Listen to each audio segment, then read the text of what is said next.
খুব সকালে ঘুম ভাঙল স্নিগ্ধার। ঘুমো ঘুমো আলসেমি কেটে উঠে চোখ মেলে তাকালো।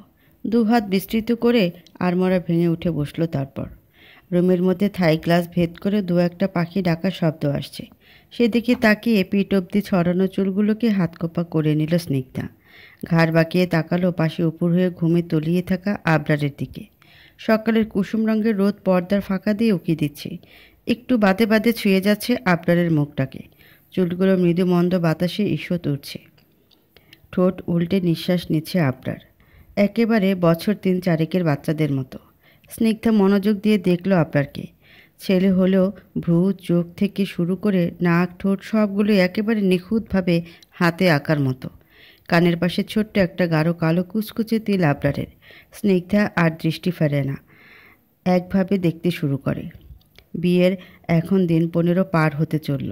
এতদিনে এত নিপুণভাবে আবরারকে এই প্রথম পর্যবেক্ষণ করছে স্নিগ্ধা। স্নিগ্ধার মনে পড়ে বিয়ের 2 দিন আগের কথা।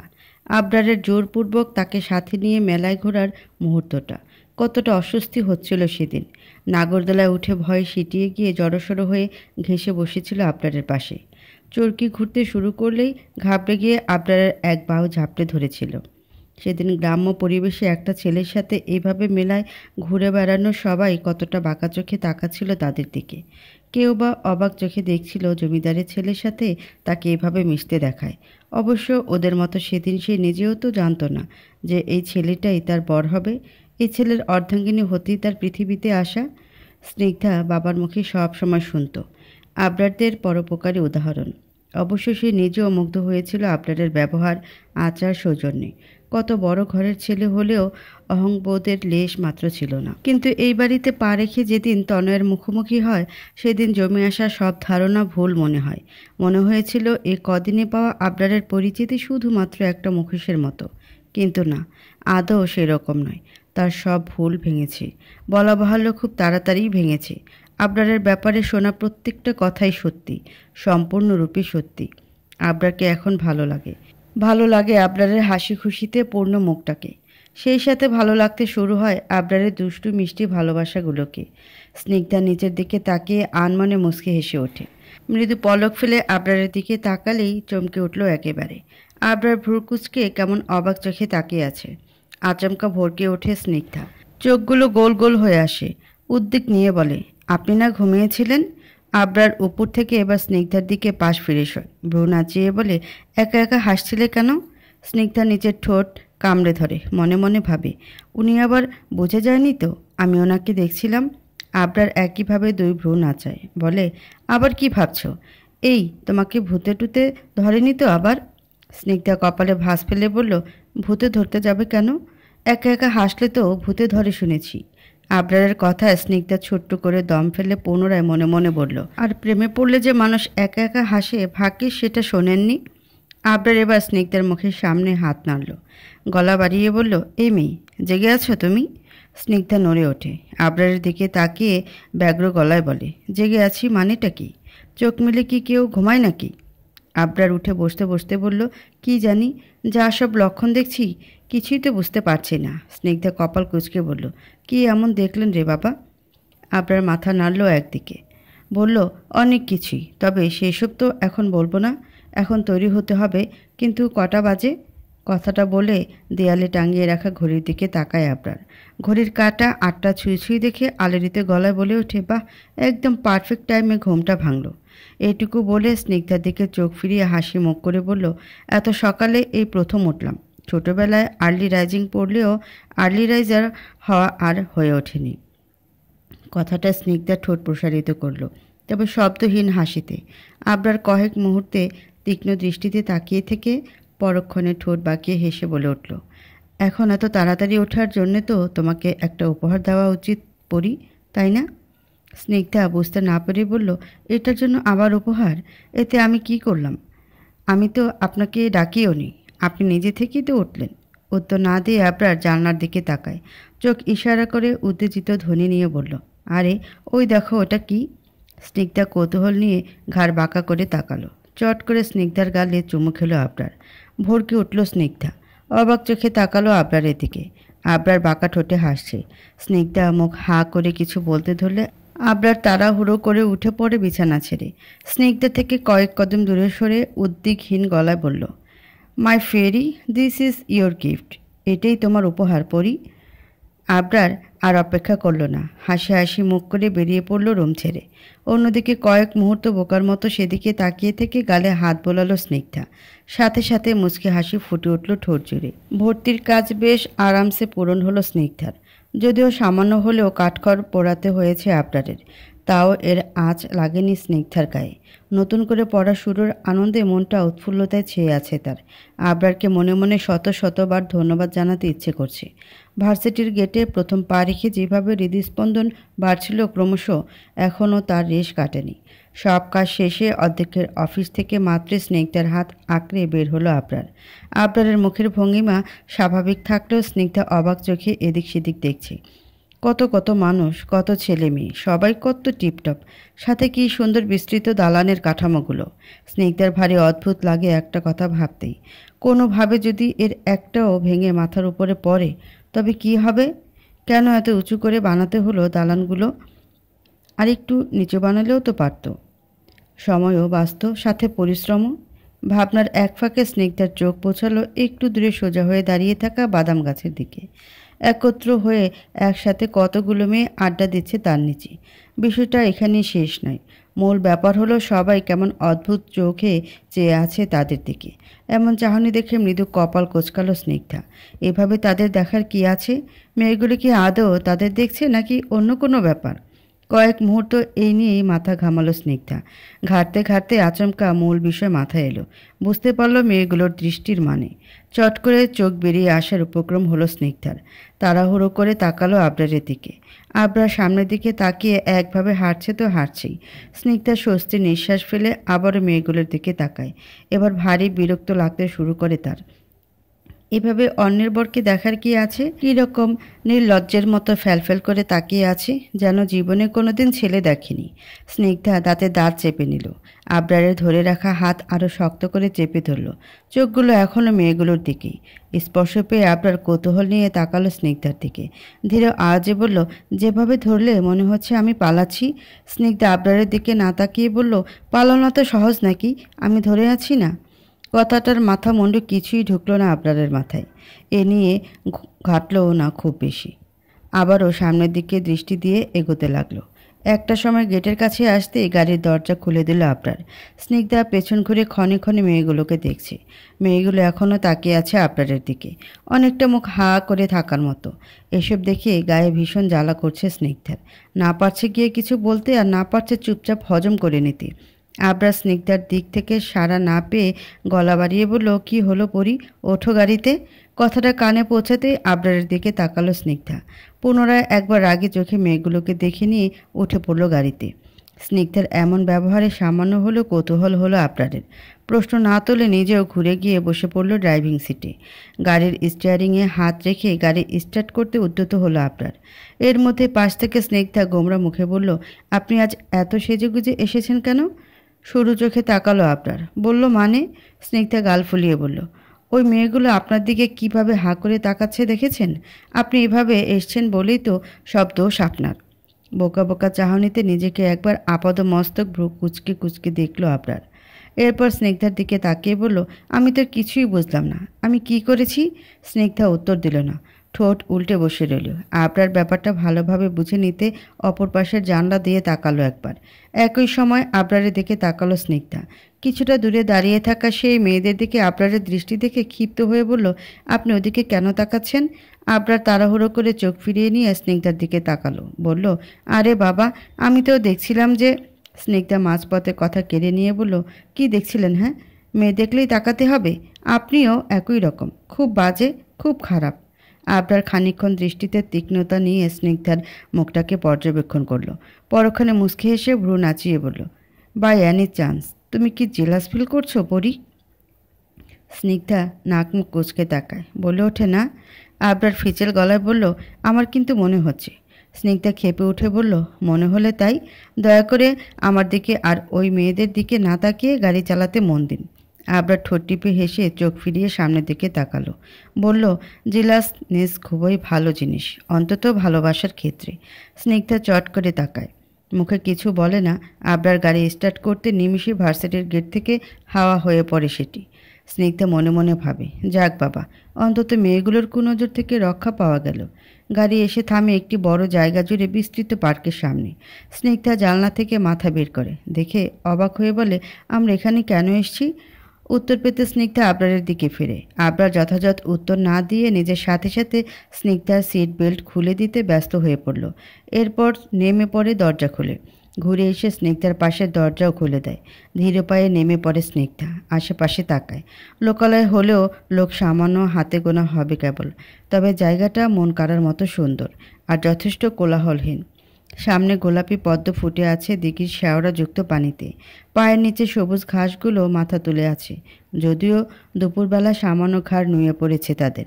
তবে শীতের শিশির বিন্দুতে রোদের আলো ঠেকতেই চিকচিক করছে মুক্তোর মতো। আবরার শিথিল গলায় বলল, চলো সামনে এগোই। এক পার্শ্বিক মাথা কাত করে চুপচাপ আবরারের পিছু ধরল স্নিগ্ধা। ঘরের বাইরে এমন সবুজ প্রান্তরে এসে খুব একটা মন্দ লাগছে না। আবরারের পেছন পেছন এগিয়ে এসে দাঁড়িয়ে পড়ল ওর সাথে সাথে। আবরার বেঞ্চি দেখিয়ে বলল, তুমি বসো, আমি একটু আসছি। স্নিগ্ধা চোখ বড় করে বলল, কোথায় যাবেন আমাকে রেখে? আবরার ভ্রুকুচকে তাকাতেই স্নিগ্ধা ইতস্তত করে বলল, না মানে আমি একা বসে থাকবো তাই। আবরার মুচকি এসে বলল, ভয় নেই, আমি যাব আর আসব।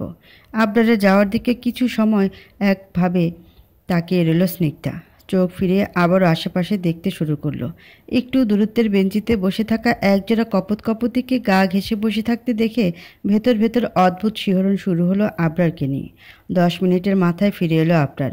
পেছনে দুহাত লুকিয়ে স্নিগ্ধার সম্মুখে দাঁড়ালো, মুখে মিটি মিটি হাসি। ব্যাপারটা স্নিগ্ধা ভ্রুকুটি করে বলল, কি হয়েছে? আবরার কিছু বলল না, তবে বসে পড়ল হাঁটু গেড়ে। চমকালো স্নিগ্ধা। এক ঝাঁক কৌতূহল চোখে মুখে মেখে তাকিয়ে রইল।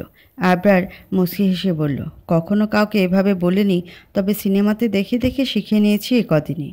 স্নিগ্ধার বোধগম্য হয় না, একইভাবে চেয়ে থাকে। আবরার এবার পেছন থেকে দুহাত এনে স্নিগ্ধার সামনে ধরল। দুহাত ভর্তি সদ্য ফোটা তাজা জলে ভেজা পদ্ম ফুলে। মুখ হা হয়ে এলো স্নিগ্ধার। আনন্দে ঠোঁট বিস্তৃত হলো মুহূর্তে। আবরার স্থির দৃষ্টিতে তাকিয়ে শীতল গলায় বলল, তুমি চাইলে এনে দিতে পারি আকাশের ওই মেঘমালা রোদ্দুর, পাড়ি দিতে পারি প্রেমের সমুদ্র। তুমি চাইলেই নদী হয়ে বয়ে যাব, পাড়ি দেব দুর্গম সব পর্বতমালা। তুমি কি আমার হবে সারাবেলা? এটুকু বলে থামল আবরার। স্নিগ্ধার বিস্ময়কর চাহনি এখনও কাটেনি। চমকানোর তরুণ চোখের পাতা ফেলে পলক অবধি পড়ছে না। আবরার মৃদু হেসে উদ্বেগহীন গলায় বলল, সবাই তো গোলাপ দিয়ে ভালোবাসা জানায়, আমি তো ইউনিক, তাই আমার ভালোবাসা প্রকাশের ধরনটাও ইউনিক। কাছাকাছি থাকা প্রত্যেকে নিজেদের ব্যস্ততা রেখে উৎসুক চোখে তাকিয়ে আছে ওদের দিকে। চোখের সামনে লাইভ টেলিকাস্ট দেখলে সবার উত্তেজনায় অতিমাত্রায় স্বাভাবিক। আবরারের কথা স্নিগ্ধা নিচের দিকে তাকিয়ে মুচকি হেসে ওঠে। ডুবু ডুবু সূর্যের মতো লাল আভা গালে স্পষ্ট দাগ তুলে থাকে। আবরার ঠোঁট উল্টে ছেলে মানুষই গলায় বলল, পরি, নেবে না আমার ভালোবাসা? পা ব্যথা করছে তো। স্নিগ্ধা তাড়াহুড়ো করে ফুলগুলো নিয়ে নেয়। মৃদু আওয়াজে বলে, আপনি উঠে দাঁড়ান, সবাই দেখছে। আবরার দৃঢ়ভাবে উত্তর দিল, সো হোয়াট, আমি তো আমার বউকে প্রপোজ করছি, অন্যের বউকে নয়। ওরা দেখলেই বাকি। স্নিগ্ধা নিচের দিকে চোখ রেখে লাজুক ভঙ্গিতে বলল, তবুও উঠুন, আমার লজ্জা লাগছে। আবরার মাথা দুলিয়ে উঠে দাঁড়ায়। স্নিগ্ধার এক হাত ধরে দাঁড় করায় ওকে। কিঞ্চিত জিজ্ঞাসা নিয়ে তাকিয়ে থাকে স্নিগ্ধা। আবরার আবার কি করতে চাইছে সেই প্রশ্নই তার মনে। আবরার স্নিগ্ধার দিকে গভীর মায়াময় দৃষ্টিতে তাকিয়ে থেকে অন্য হাত পকেটে গোজে। কয়েক সেকেন্ড পর একটি লাল রঙের ছোটোখাটো বক্স বের করে আনে। স্নিগ্ধা মনোযোগ দিয়ে দেখতে থাকে সেটাকে। স্নিগ্ধার কৌতূহলের উত্তর দিতে বক্স খুলল আবরার। মুহূর্তেই বিস্মিত হয়ে এলো স্নিগ্ধার মুখশ্রী। ভেতরে সাদা পাথরে মোড়ানো একটি আংটি জ্বলজ্বল করছে। স্নিগ্ধা অবাক হয়ে তাকালো। আবরার সামান্য হেসে আংটি তুলে স্নিগ্ধার আঙ্গুলে পরাতে উদ্যত হলো। বাদ সাধল স্নিগ্ধা। চট করে হাত নামিয়ে নিল আবরারের হাত থেকে। আবরার ভ্রুকুচকে তাকালো, বলল, কি হলো? এটা নিশ্চয়ই হীরের আর অনেক দামি। হ্যাঁ তো। স্নিগ্ধা খানিকক্ষণ ইতস্তত করে বলল, আমি এটা নেব না। বুড়ো কুঞ্চন গাঢ় হয়ে এলো আবরারের। বেশ অনেকটা রাগ লাগলেও শান্তভাবে প্রশ্ন করল, কেন? পছন্দ হয়নি? স্নিগ্ধা আবরারের দিকে তাকালো শীতল চাহনিতে। নিজের হাত ভর্তি পদ্ম ফুলগুলো উঁচিয়ে ধরে বলল, আপনার এই উপহারটাই আমার কাছে ভীষণ দামি। আমার আর অন্য কোনো উপহার চাই না আবরার। আংটিটা আপনি আপনার কাছে রেখে দিন। ভালোবাসার গভীরতা বোঝাতে আমার কাছে এই ফুলগুলোই যথেষ্ট। স্নিগ্ধার এমন কথায় মন প্রাণ জুড়িয়ে এলো আবরারের। বিরক্তিতে মাখা মুখ চোখ মুগ্ধতায় ভরে আসে। একভাবে চেয়ে থাকে স্নিগ্ধার স্নিগ্ধ মুখের দিকে। না, এই মেয়েটাকে ভালোবেসে কোনো ভুল করেনি সে। পরক্ষণে চোখ নামিয়ে ছোট্ট একটা নিঃশ্বাস নিয়ে নেয়। আবরার ধীরে আওয়াজে বলে, চলো যাওয়া যাক। একপাশে মাথা নেড়ে সায় দিল স্নিগ্ধা। হাতের মধ্যে ফুলগুলোকে শক্তভাবে ধরে নিয়ে আবরারের সাথে পা মিলিয়ে হাঁটতে শুরু করলো। আবরার স্বাভাবিক হাঁটলেও স্নিগ্ধা উসখুস করছে বড্ড। কিছু একটা ভাবছে, অধৈর্য হয়ে হাঁটছে। হঠাৎ চোখ বন্ধ করে একটা দম নিল স্নিগ্ধা। ভীষণ সাহস আর জড়তা কাটিয়ে অন্য হাত দিয়ে হালকাভাবে ধরল আবরারের হাতটা। আবরার বিস্ময় নিয়ে তাকালো। আবরার তাকাতে স্নিগ্ধা লজ্জায় হাত ছেড়ে দিল। আবরার মুচকি এসে বাম হাত দিয়ে চুলগুলো ওপরের দিকে একবার ঠেলে দিয়ে অন্য হাতে স্নিগ্ধার হাত শক্ত করে চেপে ধরল। বলল, এত লজ্জা পাওয়ার কিছু নেই, তোমার বরের হাতই তো। স্নিগ্ধা উত্তর না দিয়ে চুপ করে থাকে, মাথা নুয়ে রাখিয়ে পুরোপুরি লজ্জা না কাটায়। অতি সন্তর্পণে মাঝে মাঝে আরও চোখে তাকায় আবরারের দিকে। কখনো আবরার তাকিয়ে ফেললেও তড়িৎ গতিতে চোখ নামিয়ে নিয়ে অন্যদিকে তাকায়। বিষয়টা অনেকটা হাইড অ্যান্ড সিক খেলার মতো মনে হয় আবরারের। স্নিগ্ধার লজ্জা বাড়াতে তাও কোনো অনুভূতি প্রকাশ করে না। আদৌ বুঝতে দেয় না স্নিগ্ধার মধ্যে তার জন্য তৈরি হওয়া অনুভূতির হদিস পেয়েছে সেই কথা। কিছু সুন্দর মুহূর্তে চুপ থাকলে ক্ষতি নেই তো। কেউ ভালোবাসা মুখ ফুটে বলে বোঝায়, কেউ বা বোঝায় তার নিশ্চুপতার পরেও চোখের গহীন দৃষ্টির মধ্য দিয়ে। হোক না, এর মাধ্যমটা ভিন্ন। ভালোবাসা তো পাল্টাচ্ছে না এর সংজ্ঞা। দূর থেকে গাড়ির জানলা ভেদ করে স্নিগ্ধা আর আবরারের এমন মাখামাখো প্রেম ক্ষিপ্ত নজরে দেখতে থাকে তনয়া। রাগে ক্রোধে কয়েক টুকরোতে পরিণত করতে ইচ্ছে হয় স্নিগ্ধাকে।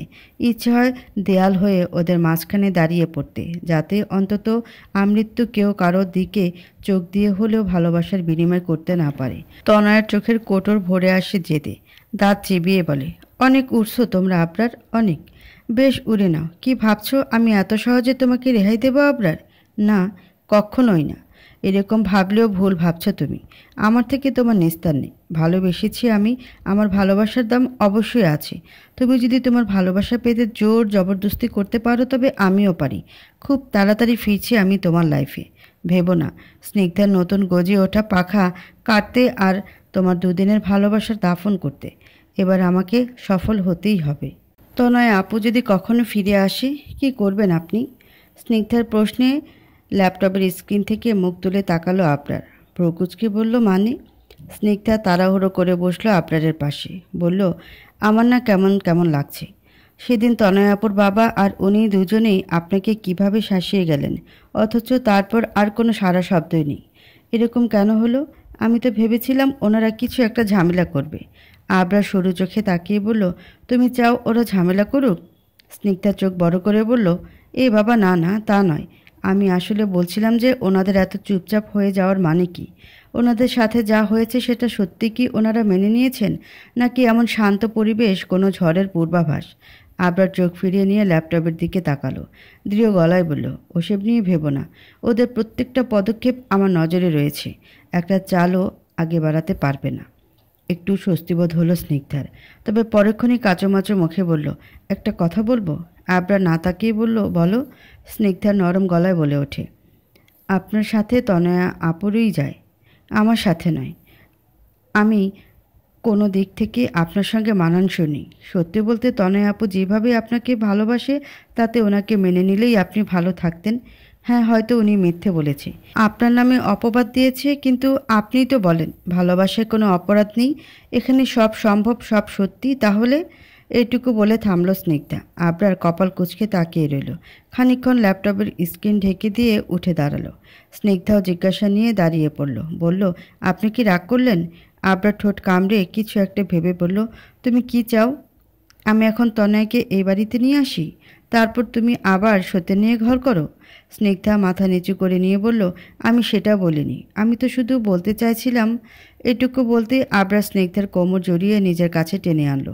প্রথম দফায় হকচকালো স্নিগ্ধা। কয়েক মুহূর্তে নিজেকে সামলে নিয়ে গোল চোখে আবরারের দিকে তাকালো। আবরার মৃদু হেসে বলল, তুমি চাইলেও কি আর না চাইলেও কি? দনয়া তো এ বাড়িতে আর কোনো দিনও আসবে না পরি। এই আবরারের বাড়ির সাথে সাথে তার মনের মধ্যেও শুধুমাত্র একজনের রাজত্ব, আর সেটা হলো স্নিগ্ধা, আবরার চৌধুরীর। আর রইল বাকি তনয়ের অপকর্মের কথা। ভালোবাসা ভালো, কিন্তু যখন সে ভালোবাসা একতরফা হয় তখন তাকে দমানো উচিত। অন্তত তাকে হাসিল করার জন্য কোনো অসৎ উপায় অবলম্বন করা উচিত নয়। তবে সেই ভালোবাসার কোনো সম্মান থাকে না। স্নিগ্ধা একভাবে আবরারের মুখের দিকে তাকিয়ে আছে দেখে আবরার ভ্রু নাচিয়ে বলল, হ্যাঁ, এবার নিশ্চয়ই তুমি ভাবছো যে আমার ভালোবাসাও তো একতরফা ছিল। এরকমটা তুমি ভাবলেও আমি ভাবছি না, কারণ আমি তোমাকে জোর করে বিয়ে করিনি, তুমি রাজি ছিলে। আর দ্বিতীয়ত তনয়ের কথা তোমাকে জানানি, কারণ ও তো আমার লাইফে এক্সিস্টই করে না। এটুকু বলে থামতে স্নিগ্ধা তাড়াহুড়ো করে বলল, বুঝতে পেরেছি, এবার আমাকে ছাড়ুন। কথাটায় আবরার উল্টো আরও চেপে ধরল স্নিগ্ধাকে। আবরারের বুকের সাথে স্নিগ্ধা লেপটে এলো। আবরার কিছু সময় চোখ ছোট করে তাকিয়ে থাকে, ফিসফিস করে বলল, may I kiss on your lips? Snigdha হতভম্ব হয়ে তাকালো, চোখ বেরিয়ে আসার উপক্রম। কাপা গলায় বলল, ইয়ে মানে ওই। স্নিগ্ধার মুখের ভঙ্গিমায় আবরার মুচকি হাসলো, বলল, চলো ছাদে যাই। স্নিগ্ধাকে ছেড়ে দিয়ে সামনে হাঁটা ধরল আবরার। পেছনে বোকার মতো খানিকক্ষণ তাকিয়ে রইল স্নিগ্ধা। ব্যাপারটা কি ঘটল সে তো আর মানা করেনি, যেভাবে ইগনোর করতে হবে। এমনিতে তো হুটহাট চুমু খায়, এখন একেবারে অনুমতি নিতে এলো। যত সব ঢং। বিরক্তিতে মুখে মৃদু ভেঙচি কেটে পা বাড়িয়ে আবরারের পিছু ধরল স্নিগ্ধা। ছাদে অনেক রকম ফুলের গাছ লাগানো, আর তার পাশেই গোল করে সাদা রঙের চেয়ার পাতানো, টেবিলের চারপাশ ঘিরে। আবরারে এসেই তার একটা টেনে বসে পড়ল। স্নিগ্ধা নরম পায়ে এসে দাঁড়াতেই চোখ ইশারা করে বলল, বসো। বাধ্য মেয়ের মতো বসলো স্নিগ্ধা। গায়ের চাদরটা একটু ঠিকঠাক করে বলল, ছাদে অনেক বাতাস, ভীষণ শীত শীত লাগছে। কথাটায় আবরার স্নিগ্ধার দিকে ঝুঁকে গেল খানিকটা। দুষ্টু হেসে বলল, আমার কোলে এসে বসতে পারো, ফাঁকাই আছে। স্নিগ্ধা চোখ মুখ কুঁচকে তাকিয়ে বলল, আপনি দিন দিন খুব বাজে হয়ে যাচ্ছেন। আবরার অবাক হওয়ার ভান করে বলল, তাই নাকি? আমি কি আগে ভালো ছিলাম? কিন্তু আমি তো বরাবর তোমার মুখে শুনে এসেছি আমি বাজে। তবে কি আগের কথাগুলো মিথ্যে ছিল পরি? স্নিগ্ধা ঠোঁট দুটো উল্টে নিল, বলল, আপনি পুরনো কথা নিয়ে খোঁচাচ্ছেন আমাকে? আমি তো ক্ষমা চেয়েছি, তাই না? আবরার সোজা হয়ে হেলান দিল চেয়ারের সাথে, হেসে বলল, একটু আগে যে আমাকে খোঁচালে তার বেলা? স্নিগ্ধা বিস্ময় নিয়ে উত্তর দিল, আমি আবার কখন কি বলেছি? আবরার ভ্রু নাচিয়ে নাচিয়ে বলে উঠল, কেন একটু আগে তনয়ের কথা বললে না? বলছিলে না ওর দোষ নেই, ও যা করেছে সেসব ঠিক? সেই আর কত কি? স্নিগ্ধা উদ্বেগ নিয়ে বলল, ওটা খোঁচানো হলো? আমি তো এমনি এমনি বলেছি। আপনি তো মহা শয়তান, কী থেকে কি বানিয়ে ফেললেন। আবরা শব্দ করে হাসলো, বলল, তোমাকে গাল ফোলালে কত কিউট লাগে জানো তুমি, ইচ্ছে হয় গাল টিপে দিতে। আবরারের কথা স্নিগ্ধা লজ্জায় মাথা নামিয়ে নিল। গোলাপি আভা গালে ফুটে উঠল স্পষ্ট। আবরার আবারও ঝুঁকে এলো, আস্তে করে বলল, লজ্জা পেয়েছ পরি? মাথা তুলল না স্নিগ্ধা। আবরার চঞ্চল গলায় বলল, ইস, জানো তোমার এই লজ্জা মাখা মুখ দেখলে আমার আরও অনেক কিছু ইচ্ছে হয়, বলবো সেসব। লজ্জা এবার গায়ের পশম দাঁড়িয়ে পড়ে স্নিগ্ধার। ধ্যাত, লাজুক হেসে এটুকু বলে গা কাঁপাকাঁপি ঠেকাতে চেয়ার ছেড়ে দরফর করে উঠে দাঁড়ায় স্নিগ্ধা। আবরারের চোখের সামনে থেকে দৌড়ে পালাতে উদ্যত হয়। তার আগে পেছন থেকে এক হাত টেনে ধরল আবরার। স্নিগ্ধা ফিরে তাকালো না। অন্যরকম মিশ্র অনুভূতি খেলে যাচ্ছে তার শরীর জুড়ে। আবরার হাত ধরে রেখে উঠে এসে স্নিগ্ধাকে পেছন থেকে বাহু বন্ধ করে নিল। স্পর্শ পেয়ে দু চোখ বন্ধ করে নিল স্নিগ্ধা। ঠান্ডা হাতে স্নিগ্ধার কাঁধের চুলগুলো সরিয়ে আবরার থুতনি ঠেকালো সেখানে। কানের কাছে মুখ নিয়ে বলল, আকাশের দিকে দেখো পরি। স্নিগ্ধা চোখ মেলে তাকালো। সামনাসামনি দূরের আকাশপথে চোখ নিবদ্ধ করল। শরীরে অদ্ভুত শিহরণ হচ্ছে তার। আবরার স্নিগ্ধাকে নিজের সাথে আরেকটু জড়িয়ে নিয়ে গুনগুন গলায় গেয়ে উঠল, রাতের সব তারা আছে দিনের গভীরে। বুকের মাঝে মন যেখানে রাখবো তোকে সেখানে, তুই কি আমার হবি রে। মন বাড়িয়ে আছি দাঁড়িয়ে, তোর হৃদয়ে গেছি হারিয়ে, তুই দেখে নে সে ছবি রে, তুই কি আমার হবি রে। এটুকু বলে থামলো আবরার। স্নিগ্ধাকে ঘুরিয়ে নিজের দিকে ফেরালো। স্নিগ্ধা কাঁপা কাঁপা চোখে গভীর দৃষ্টি নিক্ষেপ করে আছে। আবরার আলতো চুমু খেলো স্নিগ্ধার দুই চোখের পাতায়। স্নিগ্ধার মুখটাকে দু হাতে আঁচলে নিয়ে পুনরায় গেয়ে উঠল, আমার পথটা চলে যায় তোরই দিকে, চোখের কলম শত কবিতা লিখে। এই হৃদয়ের ভালোবাসা দিয়ে সেই কবিতা শুধু তোকে নিয়ে। চোখ ভরে তুই দেখ পড়ে তুই, প্রেম কবিতায় শুধু তোকে ছুঁই। তুই চিনে নে সে কবি রে, তুই কি আমার হবি রে। আবরারের নিঃশ্বাস ক্রমশ বাড়ি খাচ্ছে স্নিগ্ধার চোখে মুখে। শীতল স্রোত বইছে সমগ্র রন্ধ্রে রন্ধ্রে। স্নিগ্ধা নিজেকে আর ধরে রাখতে পারল না। নিজে থেকে এই প্রথমবার আবরারের বুকে মাথা ঠেকালো। নিজের সাথে ওকে জড়িয়ে নিল শক্ত করে। আবেশে চোখ বন্ধ করে গেয়ে উঠল। হৃদয় ক্যানভাসে মন রং মেখে মেখে তোরে মুখ ছবি যায় নীরবে এঁকে। সব ভালো লাগা মনে ছুঁয়েছে এসে, সুখ ছোঁয়াতে আমি গিয়েছি ভেসে। মন বাড়িয়ে আছি দাঁড়িয়ে, তোর হৃদয়ে গেছি হারিয়ে। তুই দেখে নে সে ছবি রে, তুই কি আমার হবি রে। স্নিগ্ধা থামতেই আবরার বলে উঠল, আমি তো কবেই তোমার হয়ে আছি পরি। চট করে চোখ মেলল স্নিগ্ধা। হুঁশ ফিরতেই বুঝতে পারল এতক্ষণ লজ্জা শরমের মাথা খেয়ে সে কী করে বসেছে। মৃদু জিভ কাটল। লজ্জায় আবরারের বুক থেকে মাথা তোলার মতো সাহস করে উঠতে পারল না। ব্যাপারটা আবরার বুঝতে পেরে মুচকি এসে স্নিগ্ধার মাথা তুলল। স্নিগ্ধা এদিক ওদিক চোখ ঘুরিয়ে লজ্জা আড়াল করছে দেখে হাসি ঠোঁটের কোণায় গাঢ় হয়ে এলো আবরারের। বলল, ভালো যখন বেশিইছ পড়ি, বলেই দাও না আজ। বেড়ে ওঠা হৃদস্পন্দন নিয়ে মুখ ফুটে কিছু বলে উঠতে পারল না স্নিগ্ধা। কুণ্ঠাবোধ থেকে নিজেকে বাঁচাতে এক ছুট লাগালো সিঁড়ির দিকে। সিঁড়ির ধাপে পা বাড়ানোর আগে পেছন ফিরে আবরারের দিকে একবার ফিরে তাকালো। পুনরায় মুচকি হেসে দ্রুত পায়ে নেমে পড়ল। সেদিকে ভ্রুকুচকে কিছুক্ষণ তাকিয়ে থেকে দাঁত বার করে হেসে উঠল আবরার। মাথার পিছন দিকে চুলকাতে চুলকাতে রেলিংয়ের সাথে ঠেস দিয়ে দাঁড়ালো। ভীষণ ভালো লাগা প্রশান্তিতে ভেতরটা ছেয়ে যাচ্ছে। চিৎকার করে করে সবাইকে বলতে ইচ্ছে করছে, আমার পরি আমার হয়েছে, ভালোবেসেছে আমায়। ওর এখনও ছাদে কি করছে মকবুল?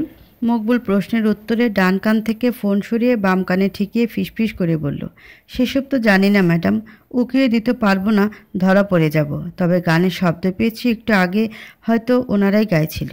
ওপাশ থেকে তেতে উঠল নয়না। ক্রোধ নিয়ে বলল, প্রেম আজকাল একটু বেশি উতলে উঠছে মনে হচ্ছে। মকবুল, তোমাকে না বলেছি ওদের প্রত্যেকটা ডিটেলস আমাকে জানাবে? ওরা টানা 2 ঘন্টা ধরে ছাদে আছে আর তুমি এখন আমায় জানালে? মকবুল আফসোস করে বলল, ভুল হয়ে গিয়েছে ম্যাডাম, অনেক রাত হয়েছে তাই চোখটা একটু লেগে গিয়েছিল। শোনো, কাল আবরারের বাবার জন্মদিন। আশা করি ও বাইরে এবারও একাই বের হবে, আর সেটাই তোমার জন্য সুযোগ হবে। বুঝতে পেরেছ? মকবুল মাথা নেড়ে বলল, জি ম্যাডাম। কিন্তু ম্যাডাম, আমি আবার ফেঁসে যাব না তো? তনয়া প্রজ্ঞার গলায় জবাব দিল, সেসব তোমার পারফরমেন্সের উপর নির্ভর করবে।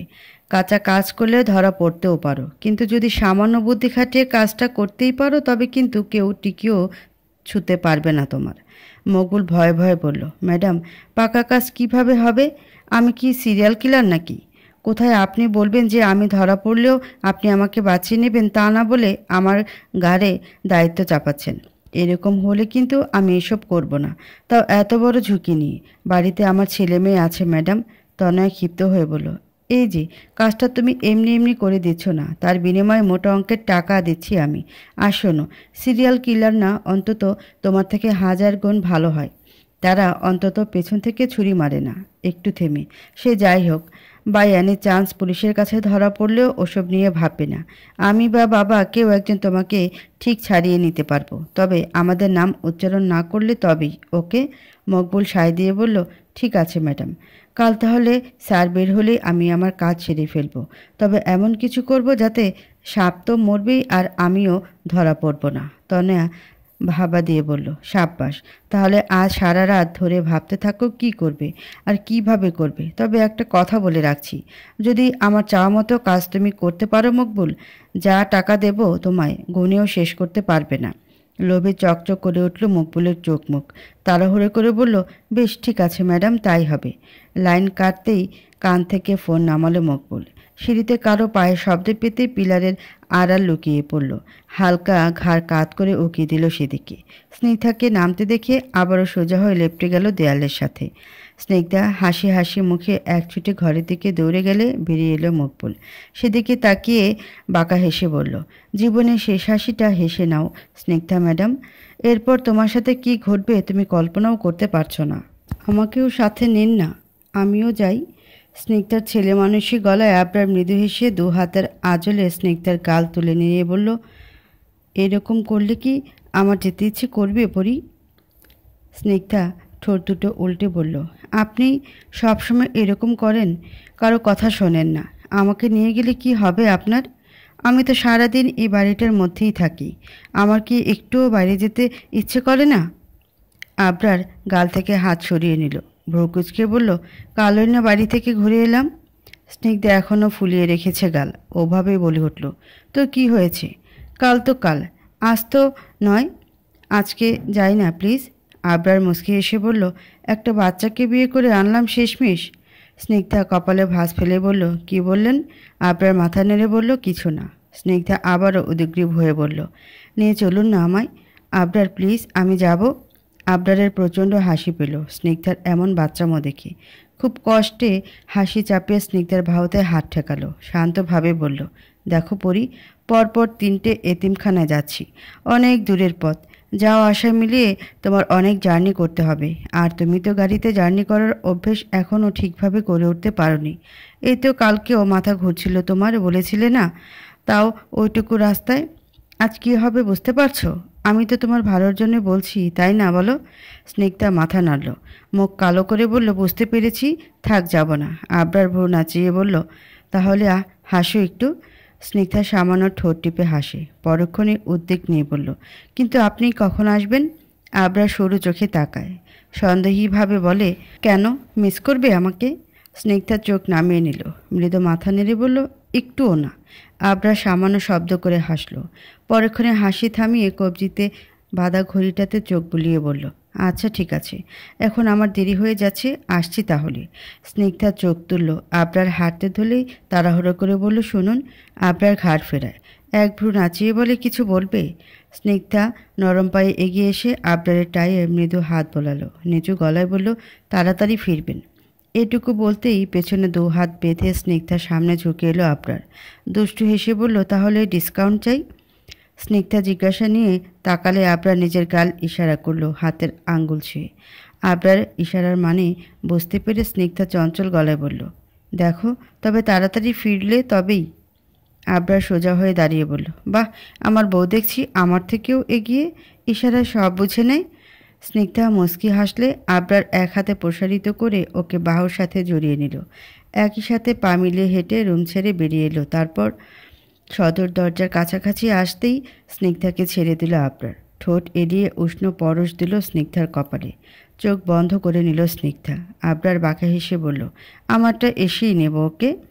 উত্তরে চোখ মেলে তাকিয়ে মিষ্টি হাসল স্নিগ্ধা।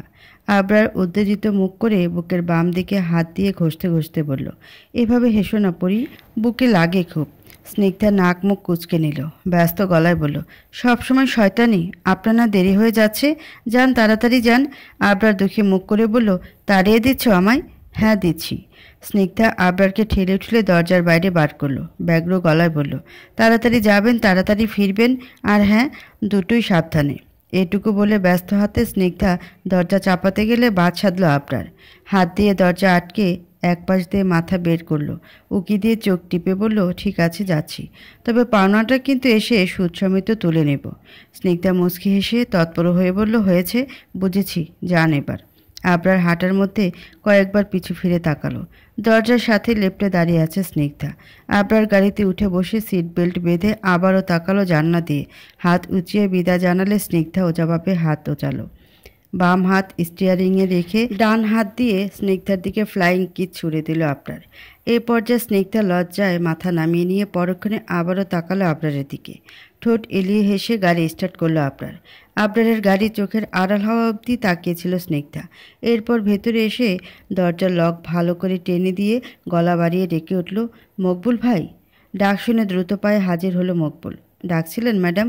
স্নিগ্ধা কোমল গলায় বলল, আজ আর রান্নার বন্দোবস্ত করতে হবে না, আপনার স্যার বাইরে খাবেন, আর আমিও কিছু একটা খেয়ে নেব। মকবুল মাথা নাড়ল, জি আচ্ছা। মৃদু হেসে স্নিগ্ধা নরম পায়ে ভেতরের ঘরের দিকে এগোলো। পেছন থেকে সেদিকে তাকিয়ে ঘাড় কাত করে বাঁকা হাসল মকবুল।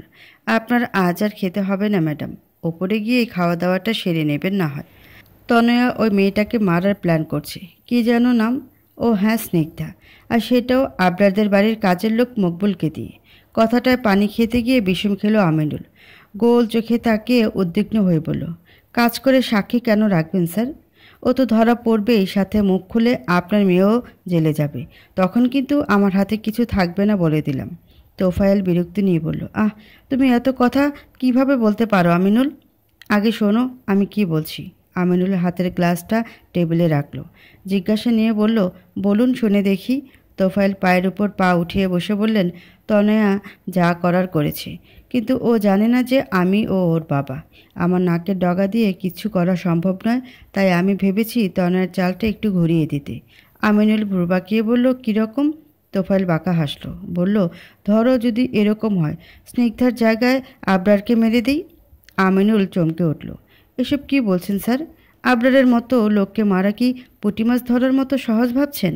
তোফায়েল দৃঢ় গলায় বলল, সহজ হবে না, তবে কঠিন কিছু নয়। যেমনটা তুমি ভাবছো, টাকা দিলে বাঘের চোখও পাওয়া যায়, সেখানে আবরার তো অনেক ছোট ব্যাপার। আসলে গল্পটা এমনভাবে সাজাবো যে দাড়ি কমা কোনো কিছুরই কমতি রাখবো না আমি। আমিনুল কিছু একটা ভেবে বলল, কিন্তু এতে লাভ? তোফায়েল উঠে দাঁড়ালো, আমিনুলের বসার জায়গাটা গোল করে ঘুরতে ঘুরতে বলতে লাগলো, দেখো আমিনুল, তনয়া আবরারের প্রেমে একেবারে ডেসপারেট হয়ে গিয়েছে।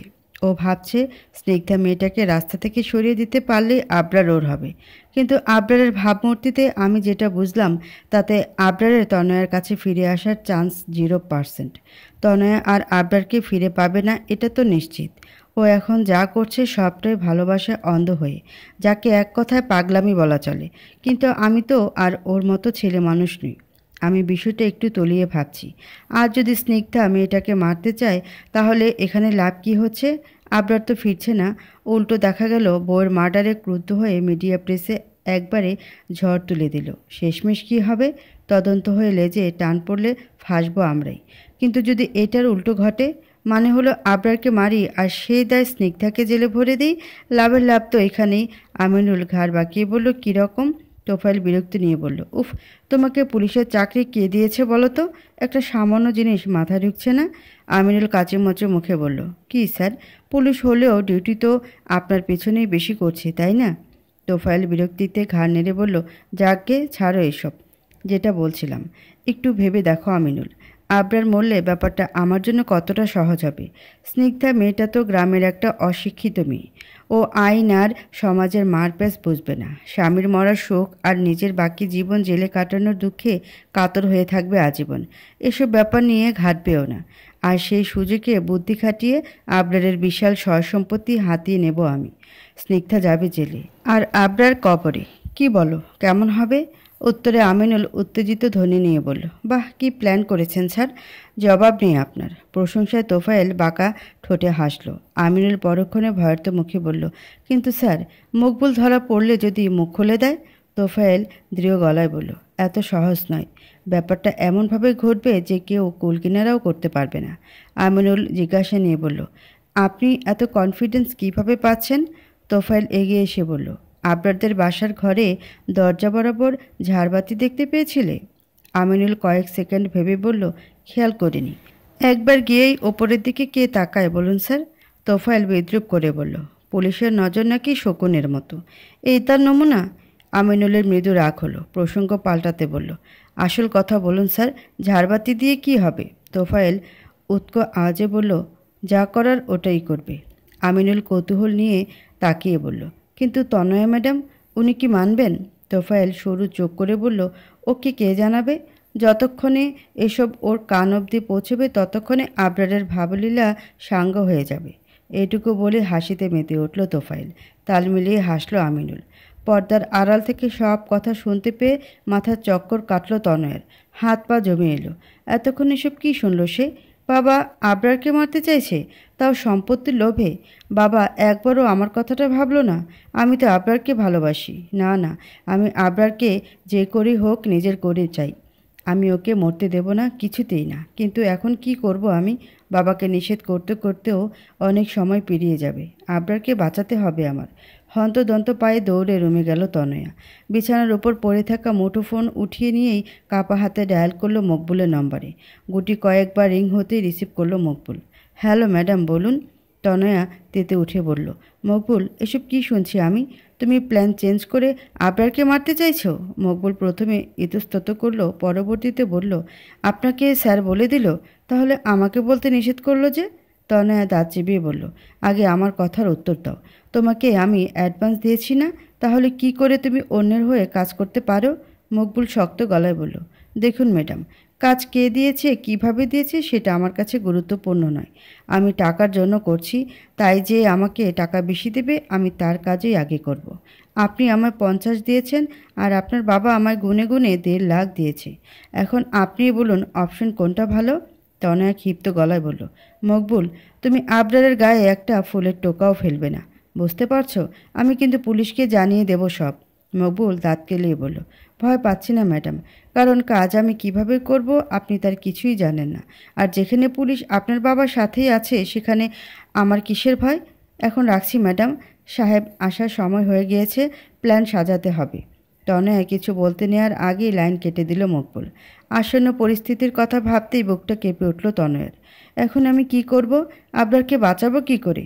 আমাকে আবরারের বাড়িতে যেতে হবে, এক্ষুনি যেতে হবে। সময় নষ্ট না করে আবরারের বাড়ির উদ্দেশ্যে এক ছুট লাগালো তনয়া। নিজের ভালোবাসার মানুষের নিরাপত্তায় এখন একমাত্র লক্ষ্য তার। ফোনের রিংটোনের শব্দে গাড়ি ব্রেক কষল আবরার। ফোন উঠিয়ে স্ক্রিনে তনয়া নম্বর দেখে প্রথমেই ভাবলো ধরবে না। এরূপ ভাবনার পরিপ্রেক্ষিতে লাইন কেটে দিল।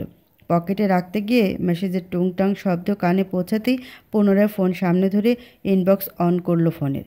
প্রথম সারিতেই গোটা অক্ষরে তনয়ের মেসেজ ভেসে আসে, প্লিজ আবরার, ফোনটা তোলো প্লিজ। এটুকু দেখে ঠোঁট কামড়ে কিছু একটা ভাবলো আবরার। ততক্ষণে আবারও তনয়ের কল এসেছে ফোনে। এবার আর দেরি না করে রিসিভ বাটনে প্রেস করে ফোন কানে ঠেকালো আবরার। বিরক্তি নিয়ে বলল, কি হয়েছে?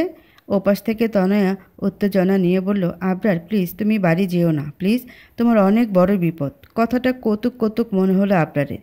বিদ্রুপাত্মক হাসলো, বলল, আপনাদের থেকেও বড় বিপদ? তনয়া অধৈর্য হয়ে বলল, আবরার প্লিজ আমার কথাটা একবার শোনো। বাবা তোমাকে। আবরার মাঝপথে কথা কেড়ে নিয়ে বলল, আমি কিছু শুনতে চাইছি না তনয়া, বেহায়াপনার একটা লিমিট থাকে। নিজেকে আর নিচে নামাতে না চাইলে প্লিজ আমাকে ডিস্টার্ব করবেন না, আমাকে বাড়ি পৌঁছাতে হবে। এটুকু বলে লাইন কাটলো আবরার। হতাশ দৃষ্টিতে স্ক্রিনে চোখ বোলালো তনয়া। না, এভাবে হবে না। আবরারকে এভাবে আটকানো যাবে না, তাকে অন্য কিছু করতে হবে। উদ্ভ্রান্তের মতো দৌড়াচ্ছে তনয়া। চারপাশের কোলাহল, জনমানব, কোনো কিছুরই খেয়াল নেই এখন। শাড়ির সাথে বেঁধে হোঁচট খেয়ে যাচ্ছে মাঝে মাঝে। কিন্তু এখন যে থামলে চলবে না, সব কিছুর আগে আবরারকে বাঁচাতে হবে। মকবুল চ্যাপ্টা পিলারের আড়ালে লুকিয়ে আছে, যেখান থেকে উকিয়ে দিলে সদর দরজাটা স্পষ্ট চোখে পড়ছে। বুক ধুকপুক করছে মকবুলের। প্রথমবার কাউকে মারতে যাওয়া খুব একটা সহজ কাজ নয়। হাতের মুঠোতে তার মোটা দড়ির এক প্রান্ত। কোনো রকম চাপানো দরজা ঠেললেই নিজের কাজ করতে বাধা না পড়ার অভিনব পদ্ধতি এটা। কয়েক মিনিটের মাথায় কারো হেঁটে আসার শব্দ পেল মকবুল। ঘাড় বাঁকা করে উকি দিল। দরজার নিচে ছায়ের মতো কিছু একটা দেখতেই বুঝতে পারল আবরার আসছে। অবয়টি দরজা ঠেলে ভেতরে পা বাড়ানো মাত্রই মকবুল হাতে থাকা মোটা দড়িটার শরীরের সবটুকু বল প্রয়োগ করে টান মারল। প্রায় সাথে সাথেই ওপরে ঝুলে থাকা রাজকীয় বিশালাকার ঝাড়বাতিটা ধূপ করে মাথার উপর পড়ল তনয়ের। বিকট শব্দে ঝাড়বাতিটা মেঝেতে টুকরো টুকরো হয়ে যাওয়ার সাথে সাথে কাঁচগুলো এদিক ওদিক ছিটকে গেল। তনয়ের কপালের এক পাশ থেকে চিকন রেখা আকারে গড়িয়ে পড়ল লাল তরল। টলতে টলতে মেঝেতে উপর হয়ে পড়ল তনয়া। চোখের পাতা আপনা আপনি বন্ধ হয়ে এলো। শুধু ধীরে ধীরে সাদা মেঝে লাল রঙে পরিণত হওয়া থামল না। তনয়াকে লক্ষ্য করতে চোখ বেরিয়ে আসার উপক্রম হলো মকবুলের। তাড়াহুড়োতে আবরারের জায়গায় তনয়ার উপস্থিতি বুঝতেই পারেনি সে। এখন কি হবে? শুকনো ঢোক গিল মকবুল। তোফায়েল জানলে তো তাকে জানে মেরে ফেলবে। অন্যদিকে আবরার, সেও কি ছেড়ে দেবে? নিজেকে বাঁচাতে দ্রুত পায়ে দৌড়ে বাড়ি থেকে বেরিয়ে গেল মকবুল। উৎকট আওয়াজ পেয়ে রুমের দরজা খুলে ঘুমু ঘুমু চোখ নিয়ে বেরিয়ে এলো স্নিগ্ধা। দরজার বাইরে পায়ের কাছে কাচের ছোট ছোট টুকরো দেখে কৌতূহলী দৃষ্টি নিয়ে ধীর পায়ে এগোতে লাগলো সামনের দিকে। আচমকা মেঝেতে রক্তে মাখামাখি অবস্থায় তনয়াকে দেখতেই শরীর হিম হয়ে এলো। গগন বিদারী এক চিৎকার দিয়ে বসে পড়ল মেঝেতে। ভীত চেহারা মুহূর্তেই ফ্যাকাশে হয়ে এলো। চোখের দৃষ্টি অন্ধকারে চারদিক মোড় নিয়ে নিজেও অচেতন হয়ে পড়ে রইল তনয়ের এক পাশে। বিস্তর বাড়িটাতে দুজন লোকের জ্ঞানশূন্য দেহ আর এলোমেলো কাচের টুকরো ব্যতীত কিছুই পড়ে রইল না তখন। রক্তে ভেসে যাচ্ছে সাদা ঝকঝকে মেঝে। একটু পরপর কেঁপে কেঁপে উঠছে তনয়া। জ্ঞান পুরোপুরি যায়নি, কিন্তু চোখগুলো মেলে রাখার মতো সামান্য শক্তিটুকু পেয়ে উঠছে না। ঝাপসা দৃষ্টিতে নিজের থেকে সামান্য দূরত্বে স্নিগ্ধার অবচেতন দেহ দেখেও কোনো অভিব্যক্তি জানান দিতে পারছে না নিজের। কয়েক মুহূর্ত বাদে বাড়ির সামনে কারো গাড়ি পার্ক করার শব্দ এলো। একটু পরেই বুটের গট গট শব্দ তুলে সদর দরজার দিকে এগিয়ে এলো কেউ একজন। এর বেশি কোনো কিছুই মস্তিষ্কে নাড়া দিতে পারল না তনয়ের। বিকল হয়ে এলো সব কিছু। আবরার আসছে, মুগ্ধার হাসি হাসি, দু হাতে জড়ানো পার্পেল রঙের অর্কিডের বুকে দরজা খোলা দেখে ঈষৎ সন্দেহে ভ্রু কুচকালো আবরার। দরজা তো এভাবে খুলে রাখা হয় না, তবে কে খুলল? স্নিগ্ধা কি ভুলে খুলে রেখেছে? হতেও পারে। মহারানী হয়তো ভেবেছেন আমার ওনার কাছে পৌঁছাতে দেরি হবে না এতে। এটুকু বলে মুচকি হাসল আবরার। এক হাত দিয়ে চাপানো দরজা ঠেলে ভেতরে ঢুকলো। দরজার লক টেনে দিয়ে সামনের দিকে তাকাতেই চমকে উঠল একেবারে। চারিদিকে ছড়ানো ছিটানো কাঁচ, আর তার মধ্যে তনয়া উপর হয়ে আছে। মাথার দিকটা চুলের সাথে রক্তে মাখামাখি, তনয়ের পাশে ঝাড়বাতিটার ভাঙা অংশ। এমন পরিস্থিতিতে কৌতূহলে মাথার চক্কর কাটল আবরারের। তনয়ের অবস্থা দেখে ওর দিকে পা বাড়িয়ে এগোতে ধরলে এর আগে খানিকটা দূরে স্নিগ্ধাকে পড়ে থাকতে দেখল। ধুক করে রিট করলো হৃদযন্ত্রটা। হাত থেকে ফুলের বুকে ফেলে দিয়েই ওর দিকে এক ছুট লাগালো আবরার। হাঁটু মুড়ে বসে স্নিগ্ধার মাথা কোলে নিয়ে উদ্বিগ্ন হয়ে বলল, পরি, এই পরি, কি হয়েছে? এই পরি। আবরারের বুক কাঁপছে, টিপ টিপ করছে স্নিগ্ধার জ্ঞান শূন্যতায়। স্নিগ্ধার মাথা কোল থেকে অতি সন্তর্পণে নামিয়ে রেখে দৌড়ে ডাইনিং টেবিলের কাছে এলো আবরার। গ্লাস ভর্তি পানি নিয়ে আবারও গিয়ে হাঁটু মুড়ে বসলো স্নিগ্ধার অচেতন দেহের পাশে। গ্লাসের পানিতে আঙ্গুল ডুবিয়ে ফোঁটা ফোঁটা করে দিতে শুরু করলো স্নিগ্ধার মুখ চোখের ওপর। মৃদু আওয়াজে ডাকতে লাগলো, পরি, চোখ খোলো, এই পরি। কয়েকবার পানির ছিটে ফোঁটা দিতেই নড়ে উঠল স্নিগ্ধা। স্নিগ্ধার হুঁশ ফিরতে দেখে প্রাণে পানি ফিরিয়ে পেল আবরার, কিন্তু অপেক্ষা করল না। স্নিগ্ধার পুরোপুরি জ্ঞান ফেরার আগেই ওকে রেখে ছুটে এলো তনয়ের কাছে। তনয়ের এখন আর জ্ঞান নেই, মরার মতো পড়ে আছে। আবরার এসেই কোনো কিছু না ভেবে কোলে তুলল ওকে। ততক্ষণে চোখ মেলেছে স্নিগ্ধা, মাথাটা ঝিমঝিম করছে। মাথার এক পাশ চেপে ধরে উঠে বসলো। পাশ ফিরতে আবরারের কোলে তনয়াকে দেখে বিস্ময়কর চাহনিতে তাকালো। এক মুহূর্তের জন্য অবাক হয়ে এলেও পরক্ষণে তনয়ের অবস্থার কথা মনে পড়তে নিজেও ধরফর করে উঠে দাঁড়ালো। আবরার স্নিগ্ধাকে উঠতে দেখে অধৈর্য হয়ে বলল, দরজাটা খুলে দাও পরি, ফাস্ট। স্নিগ্ধা তাড়াহুড়ো করে এগিয়ে এসে দরজার লক টেনে খোলে। তনয়াকে কোলে নিয়ে দ্রুত পায়ে বেরিয়ে পড়ে আবরার। স্নিগ্ধাও পিছু পিছু দৌড়ায়। এক পর্যায়ে গাড়ির কাছে আসতেই আবরার উদ্বেগ নিয়ে বলল, গাড়ির দরজা খোলো। স্নিগ্ধা মুখ ছোট করে নিয়ে বলল, আমি তো এটা খুলতে পারি না।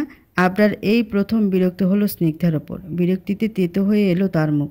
ঝাঁঝালো সুরে বলে উঠল, এতদিন বসে এটাও শেখনি? কি পারোটা কি তুমি? স্নিগ্ধা মাথা নিচু করে নিল। আবরার কয়েক সেকেন্ডে রাগ নিয়ন্ত্রণ করে নরম গলায় বলল, চেষ্টা করো পরি। তনয়ার অবস্থা খারাপের দিকে যাচ্ছে। এত ব্লিডিং হলে হাসপাতালে নিতে নিতে খারাপ কিছু হতে পারে। এটা খোলা তেমন কিছুই নয়, চেষ্টা করে দেখো। স্নিগ্ধার চোখ উঠিয়ে কাপা হাত এগিয়ে গাড়ির দরজা খোলার চেষ্টা চালালো খানিকক্ষণ। আবরার সেদিক থেকে চোখ ফিরিয়ে তনয়ার মুখের দিকে তাকালো। কপালের চারপাশ বেয়ে রক্ত পড়ছে ফোঁটা ফোঁটা, থামছেই না। কিন্তু তনয়ার এই অবস্থা কেন? যতটুকু আজ ঘটেছে তাতে তো তনয়া তাকে সাবধান করেছিল কোনো এক বিষয় নিয়ে। তাহলে কি ঘটল এর মধ্যে? আবরারের ভাবনার ফাঁকে খট করে আওয়াজ হলো। আবরার শব্দের উৎসের দিকে ফিরল। স্নিগ্ধা দরজা খুলে নিয়েছে দেখে তাড়াহুড়ো করে তনয়াকে ব্যাক সিটে শুয়ে দিল। স্নিগ্ধা উঠে বসে তনয়ের মাথা কোলে নিয়ে নিলে আবরারও ঘুরে গিয়ে বসলো ড্রাইভ করতে। এই মকবুল ফোন ধরছে না কেন? তোফায়েল তীব্র বিরক্তি নিয়ে কথাটা বলে ফোনটাকে ছুঁড়ে মারল টেবিলের উপর। আমিনুল সেদিক থেকে চোখ ফিরে নিয়ে বলল, আহা স্যার, শুধু শুধু খেপে যাচ্ছেন। মার্ডার করা কি মুখের কথা বলুন, কাজ শেষ হলে ওই আপনাকে জানাবে। কথাটায় আশ্বস্ত হতে পারল না তোফায়েল, ভ্রু কুঁচকে বলল, 1.5 ঘন্টা পার হয়েছে, বুঝতে পারছো? এতক্ষণে আবরার আসেনি? নিশ্চয়ই এসেছে। আর মকবুল নিশ্চয়ই বসে নেই, কাজ শেষ করেছে। তাহলে কেন আমাকে ইনফর্ম করলো না? এটুকু বলে থামল তোফায়েল। পরক্ষণে চিন্তিত চেহারা নিয়ে বলল, 1 মিনিট, ও আবার টাকা নিয়ে কাজ না করে পালায়নি তো? আমিনুল খানিকক্ষণ ভেবে বলল, এরকমও হতে পারে, আপনি আরেকবার কল করুন। আমিনুল দ্রুত হাতে ফোন উঠিয়ে তোফায়েলের দিকে এগিয়ে দিল। তোফায়েল এই নিয়ে 17 বারের মতো ডায়াল করলো মকবুলের নম্বরে। এতক্ষণ রিং হলো। এবার ফোনের ওপাশ থেকে চিকন মিলি গলার আওয়াজে বলল, the number is switched off. এটুকু শুনতে চল শক্ত হয়ে এলো তোফায়েলের। আমিনুলের দিকে শক্ত চাহনি দিয়ে বলল, বাস্টার্ড। ফোনটাও অফ করে রেখেছে এখন। আমিনুল উদ্বিগ্ন হয়ে বলল, তার মানে স্যার আমরা কি ঠিক ভাবছি? ওই ব্যাটা ঠকালো আমাদের? তোফায়েল উত্তর না দিয়ে ফোন নামালো কান থেকে। ঠোঁট কামড়ে কিছু একটা ভেবে মুখ হা করে কিছু বলতে ধরলে পুনরায় ফোন বেজে উঠল। আমিনুল ব্যস্ত হয়ে বলল, দেখুন স্যার, মকবুলের ফোন কিনা। তোফায়েল কপাল কুঁচকে ফোনের স্ক্রিনে চোখ বোলালো। ল্যান্ড ফোনের নম্বর দেখে গাঢ় হয়ে এলো ভাঁজগুলো। আমিনুলকে উদ্দেশ্য করে বলল, এটা আবার কার নম্বর? চিনি না তো। আমিনুল উঁকি মেরে দেখার চেষ্টা করেও ব্যর্থ হলো। বলল, ধরে দেখুন স্যার, হতে পারে মকবুল অন্য কোনো নম্বর থেকে কল করেছে। ফোন রিসিভ করলো তোফায়েল।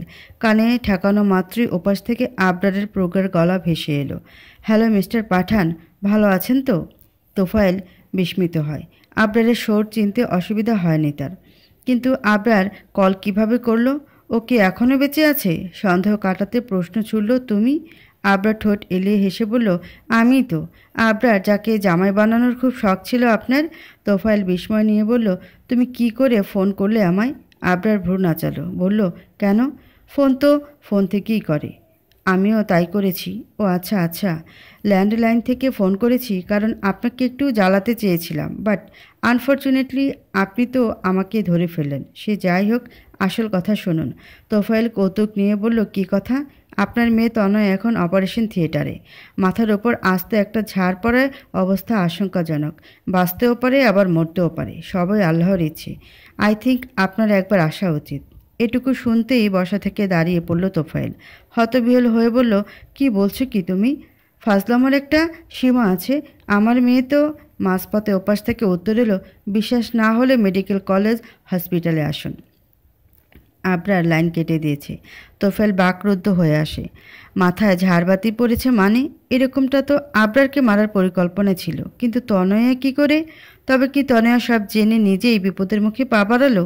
মেয়েটা এত বোকা? তোফায়েলের নির্বাক চোখ দেখে আমিনুল জিজ্ঞাসা নিয়ে বলল, কি হয়েছে স্যার? তোফায়েল কিছু বলল না, দ্রুত পায়ে সদর দরজার দিকে পা বাড়ালো। আমিনুল কিছুক্ষণ তাকিয়ে থেকে নিজেও পিছন পিছন হাঁটা ধরল তোফায়েলের। এখনকার কাজ শেষ, সব ফর্মালিটিস পূরণ করে দিয়েছি, আর ওনার বাবাকে ও জানিয়ে দিয়েছি। এবার আমাদের বাড়ি ফেরা উচিত। আবরার থামলে স্নিগ্ধা ব্যস্ত গলায় বলল, কিন্তু আমি এখনও বুঝতে পারছি না তনয় আপু আমাদের বাড়িতে কি করছিল, আর ওনার এমন অবস্থা হলোই বা কী করে? আবরার ডান ভ্রু নাচিয়ে বলল, কি জানি, আর অত বড় ঝাড়টা পড়লই বা কী করে, তাও ওর মাথার ওপর? যাকে ছাড়ো এসব, চলো বাসায় যাওয়া যাক, সারা শরীর রক্তে মেখে আছে, we have to change.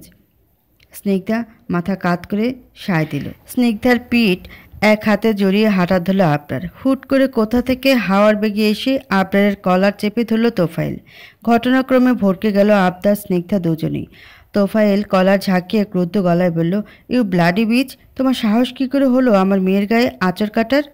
Abrar ভুরকুচকে বলে উঠল, আমি কি আপনাদের মতো বিড়ালের বাচ্চা যে আঁচড় কাটবো? এটুকু বলে নিজের কলার ছাড়িয়ে নেয় আবরার। হাত দিয়ে ঠিকঠাক করে শান্তভাবে তাকিয়ে বলে, আমার কলারটা কি আপনার খুব বেশিই পছন্দ? আগের বারে বলে দিয়েছি, যা বলবেন মুখে, গায়ে হাত দিয়ে নয়। ভদ্রতা বজায় রাখতে শিখলেন না এখনও? তোফায়েল পাল্টা জবাবে কিছু বলতে গেলে পেছন থেকে কাঁধের একপাশে হাত রেখে থামিয়ে দেয় আমিনুল। বলে ওঠে, স্যার মাথা ঠান্ডা করুন, ওনার সাথে লাগার থেকে আগে তনয়া ম্যাডামের খবর নেওয়াটা জরুরি। তোফায়েল আবরারের দিকে তাকায়, দাঁত চিবিয়ে বলে, আমার মেয়ে কোথায়? কি করেছে ওকে? পাশ থেকে স্নিগ্ধা ধৈর্যহীন হয়ে বলে, উনি আপনার মেয়েকে কি করবেন? আপনারা সবসময় কিছু হলেই ওনাকে দোষারোপ করেন কেন? স্নিগ্ধার কথায় তোফায়েল গরম চোখে তাকিয়ে বলল, এই মেয়ে, তোমাকে জিজ্ঞেস করেছি আমি? পায়ের জুতো পায়ে থাকতে শেখো, আমার মুখের ওপরে প্রশ্ন করছো? থাপড়ে গাল লাল করে দেব।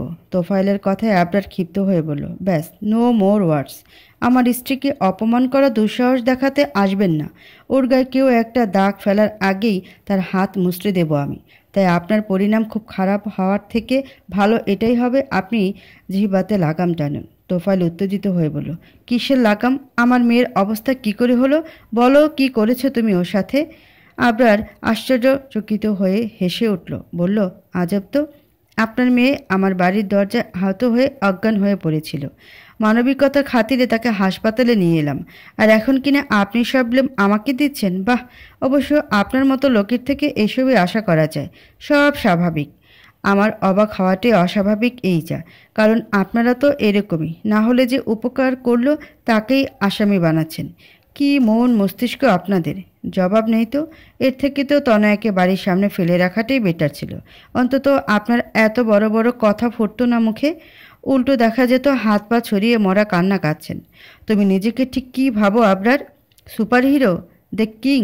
আর এসব বলে কি প্রমাণ করতে চাইছে তুমি? এটুকু করে মহাভারত উদ্ধার করে ফেললে? ভুলে যেও না, আর যা কিছু ঘটেছে সবটা তুমি আর তোমার এই সো কোল্ড থার্ড ক্লাস ওয়াইফের জন্যে। বিশেষ করে তুমি। আমার মেয়ের এই অবস্থা হয়েছে তোমার জন্যে। তুমি এর জন্য শতভাগ দায়ী।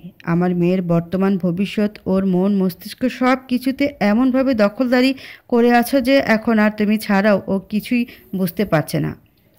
আশেপাশে কি হচ্ছে কি ঘটছে কোনোটাতে নিজের ভালো কোনটাতে ক্ষতি কিছুই না। শুধুমাত্র তোমাকে বাঁচাতে শেষমেশ নিজে মরতে বসলো। প্রাণের মায়া অবধি করলো না? যে ফাঁদ তোমাকে মারতে পেতেছিলাম আমি, ভালোবাসা উন্মাদ হয়ে নিজেই জেনে শুনে পা বাড়ালো সে ফাঁদে। হাড়ি কাটে বলি হওয়ার জন্যে মাথা বাড়িয়ে দিল।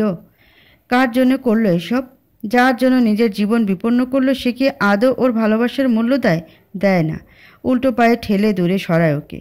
আর এই যে এখন এত বড় বড় কথা বলছো না, হ্যাঁ, ভাগ্যবশত তুমি আজ বেঁচে গিয়েছো, আর সেটাও আমার মেয়ের জন্যে। না হলে তোমাকে ওপরে পাঠাতে আমার আজ জাস্ট 2 সেকেন্ড সময় লাগতো, বুঝলে? ক্ষোভের বশে গলগল করে কথাগুলো আওড়ে দিয়ে থামলো তোফায়েল। আমিনুল চোর ধরা পড়ে যাওয়ার মতো মুখ করে আছে। কতবার চেষ্টা করলো তোফায়েলের কথায় ব্রেক কষতে, অথচ লোকটা বলেই যাচ্ছে। আচ্ছা, নিজের বলা কথা কি মানুষ নিজের কান দিয়ে শুনতে পায় না? সে কি বুঝতে পারে না আমি কি বলছি আমার মুখ দিয়ে? গর্ধব অনেক দেখা হলে এরকম বুড়ো গর্ধব দুটো দেখিনি আমি। কথাটা ভেবে আমিনুল নাক মুখ কুঁচকে একটা দম নিল ছোট্ট করে। স্নিগ্ধা বাকরুদ্ধ হয়ে একবার আবরারের মুখের দিকে তাকালো, আরেকবার তোফায়েলের মুখের দিকে। এই লোকটা এত খারাপ, তার স্বামীকে মারার পরিকল্পনা করেছিল শেষমেশ। আর যদি সত্যি তনয়ার জায়গায় আবরার থাকতো তাহলে? ভাবতেই ভয়ে গায়ে কাটা ফুটল স্নিগ্ধার। অন্যদিকে আবরার বুকের সাথে 2 হাত ভাঁজ করে দাঁড়ালো। বাঁকা হেসে ভ্রু নাচিয়ে বলল, তার মানে আপনি আমায় মারার প্ল্যান সাজিয়েছিলেন? কথাটা শুনে চকিত হলো তোফায়েল। এতক্ষণ বোকার মতো সব কথা উগড়ে দিয়েছে, তাও আবরারের সামনে। এই যা, এখন কি হবে? আবরারের তীক্ষ্ণ দৃষ্টি আর মুখের বাঁকা হাসিতে ঘাম ছুটে আসার মতো অবস্থা তোফায়েল আর আমিনুলের। বাঘের মুখে হাত ঢুকিয়ে তার সামনে থেকে কি বেঁচে ফেরা যায়? যাকে মারতে চাইল তার কাছেই সব বলে দিল। এত বড় গাধা! কথাটা ভেবে তোফায়েলের দিকে ক্ষিপ্ত নজর চোখ বোলালো আমিনুল। পরক্ষণে আবরারের দিকে তাকালো। এখন কি হবে? এই মার্ডার প্ল্যানের সাথে সেও তো যুক্ত। আর এই কথা লিক হলে তার এত সাথে চাকরি তো যাবেই, সাথে 1 বছরের জন্য জেলে ঢুকতে হয় ওপরওয়ালা জানেন। কথাটায় ফাঁকা ঢোক গিল আমিনুল। নাক মুখ কুঁচকে ভাবল, সবে বুড়ো ভামটার জন্যে। নিজের রাগের ওপর একটু কন্ট্রোল নেই। মেয়ে আহত হয়েছে, মরে তো যায়নি। আর এত কিছুর পরেও যে তোর মেয়েকে হাসপাতাল অবধি আনলো, সেটাই তো তোর বাপের ভাগ্য রে। চুপ করে থাক না, তা না করে উল্টে গল গল করে পেটে সব কথা উগড়ে দিল। গর্ধব কোথাকার! আবরার ভ্রু নাচিয়ে বলল, তাহলে মিস্টার তোফায়েল, শেষ অবধি এটাই বাকি ছিল, আমাকে মারতে চাওয়া? আমিনুল ভাবনা চিন্তা ছেড়ে ফেলে উৎসুক চোখে তাকায়। এরকম একটা গা হিম করা কথাতেও ছেলেটা হাসছে, তাও কি অ্যাটিটিউড নিয়ে। তোফায়েল তেঁতুল আওড়ে উঠল। দেখো, আমি বলতে চাইছিলাম যে। হাত উঁচু করে থামিয়ে দিল আবরার। বলল, আপনার বলতে চাওয়া কথা আমি শুনে নিয়েছি, এবার আমি যা বলছি আপনি শুনুন।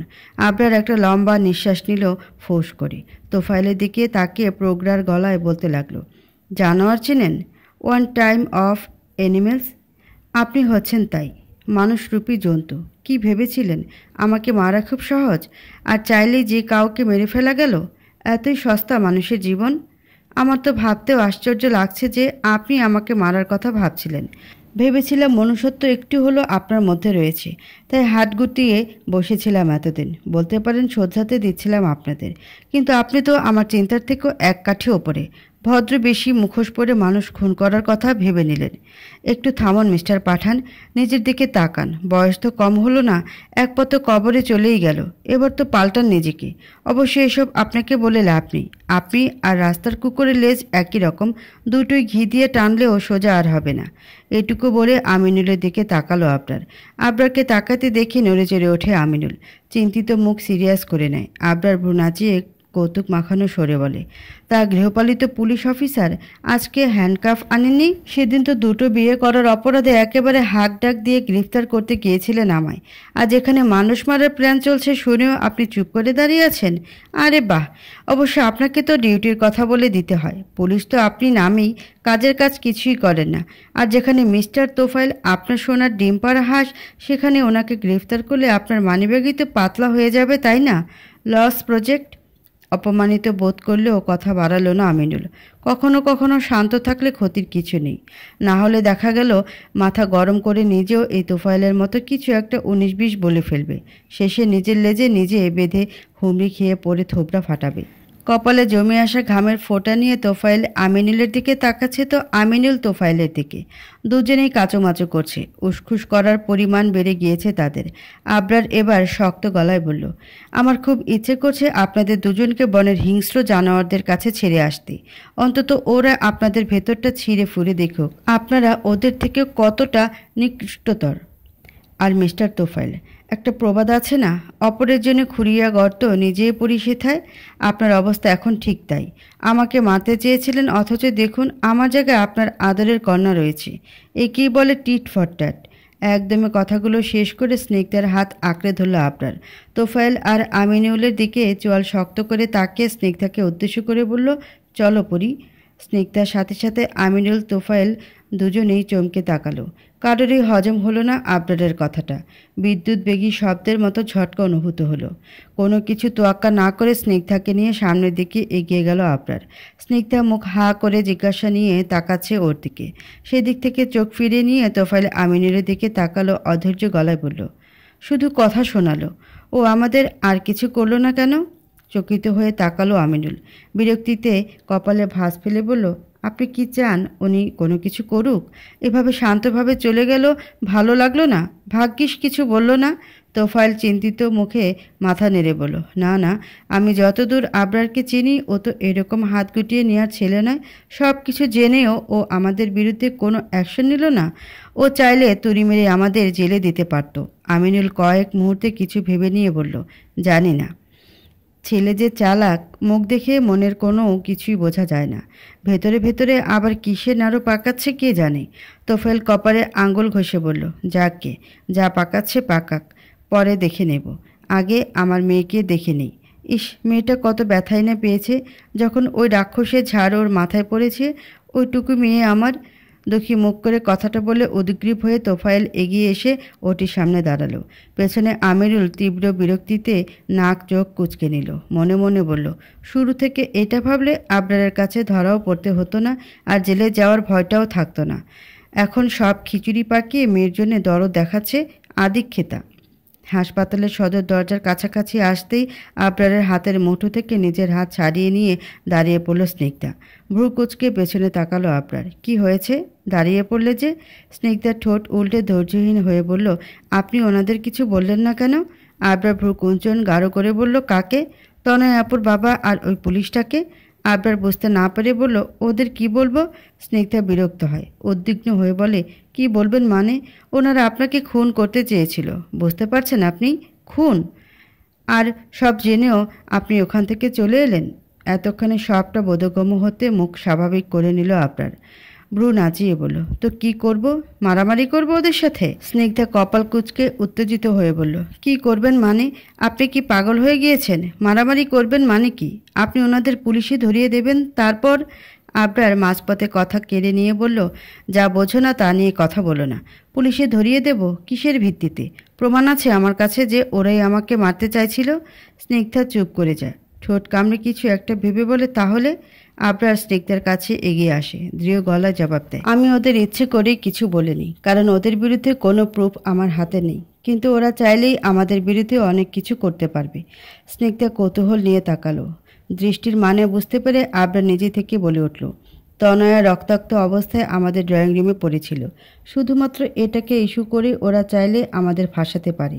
বিশেষ করে তোমাকে ফাঁসানো তো আরও সহজ হবে, কারণ তখন তুমিই ছিলে বাড়িতে। আর ইনভেস্টিগেশন করলে প্রমাণ একটাও তো আমাদের পক্ষে আসবেই না পরি, উল্টো হিতে বিপরীত হবে। কারণ চাক্ষুষ প্রমাণ তনয় অপারেশন থিয়েটারে এখন। এটাই যথেষ্ট সব মামলা দায়ের করার ক্ষেত্রে, বুঝতে পেরেছ? সব দিক ভেবেই আমি চুপ করে গেছি। স্নিগ্ধা মাথা নাড়ল, পরক্ষণে ভীত হয়ে তাড়াহুড়ো করে বলল, কিন্তু ওরা যদি এরপর আবার আপনাকে মারতে চায়? আবরার বাঁকা হেসে বলল, সেটা আর ওরা করবে না। একই বোকামি করার মতো বোকা ওরা নয়। আর যেহেতু আমি সব জেনে গিয়েছি আর সেটা ওরাও জানে, তাই এরপর ওদের বিরুদ্ধে আমি কি করব বা আমার পদক্ষেপ কি হবে সেসব নিয়ে চিন্তা করতে করতে ওরা নিজেদের চাল দিতে ভুলে যাবে। প্রতিটা মুহূর্তে ভয়ে থাকবে, ভাববে এই বুঝি আবরার কিছু করলো। ওদের জন্য এটুকুই কি যথেষ্ট নয়? স্নিগ্ধা মুখ কাঁচুমাচু করে বলল, কিন্তু আপনি তো বলেছিলেন আপনি ওদের ওপর নজর রাখছেন, ওরা এক পাও আগে দিতে পারবে না, তাহলে এসব কেন হলো? উত্তরে আবরার উদ্বেগহীন গলায় বলল, সেটা বাইরে। ভেবেছিলাম হয়তো বা তোমাকে লক্ষ্য বানাবে, তাই তোমাকে ঘর থেকে খুব একটা বের করতেও চাইতাম না। কিন্তু আমি এটা ভাবিনি যে ওরা আমার বাড়িতেই আক্রমণ করার চিন্তা করবে, আর তাও আমাকে। কিন্তু প্রশ্ন একটা থেকেই যায়, তোফায়েল পাঠান এসব করলো কাকে দিয়ে? তুমি কি কাউকে দেখেছিলে? মনে পড়ছে এরকম কিছু? স্নিগ্ধা ঠোঁট উল্টে মাথা নাড়ল, মৃদু সুরে বলল, না, আমি কাউকে দেখিনি। আপনি যাওয়ার পর সময় কাটছিল না দেখে ঘুমিয়েছিলাম। তারপর ঘুমের মধ্যে খুব জোরে একটা আওয়াজ এলো কানে। তারপর যখন রুম থেকে বেরিয়ে এলাম দেখলাম সারা ফ্লোরে কাচের টুকরো। তার একটু পর তনয় আপাকে ওরকম রক্তে মাখামাখি অবস্থায় দেখলাম। এটুক বলে স্নিগ্ধা চেহারা ভীত করে বলল, আর আমার রক্ত খুব ভয় লাগে। রক্ত দেখলে মাথা ঘোরে। ওই সময় রক্ত দেখায় তাই জ্ঞান হারিয়ে ফেলি। তারপর আর কিছুই মনে নেই। এরপর যখন জ্ঞান ফিরল দেখলাম আপনি চলে এসেছেন। আবরা নিচের ঠোঁট জিভ দিয়ে ভিজিয়ে বলল, হ্যাঁ, আমিও তোমাদের ওভাবেই পেয়েছি। সেজন্যই তো বলছি বাসায় তুমি ছিলে। আর মকবুল তাহলে? কথাটা মাঝপথে থামিয়ে দিল আবরার। কপাল কুঁচকে এলো। কিছু একটা ভেবে তাড়াহুড়ো করে বলল, এক মিনিট, মকবুল কোথায়? বাড়িতে ঢোকার পর থেকে ওকে তো দেখিনি। স্নিগ্ধা ভাবুক চিন্তিত বলল, আমিও না। আর এত কিছু হয়ে গেল উনি রান্নাঘর ছেড়ে একবার এলেনও না। অদ্ভুত তো। আবরার চোখগুলো সরু করে নিয়ে চিবুক আঙ্গুল ঠেকালো। একটু ভেবে বলল, কোনোভাবে মকবুল এসবের মধ্যে নেই তো?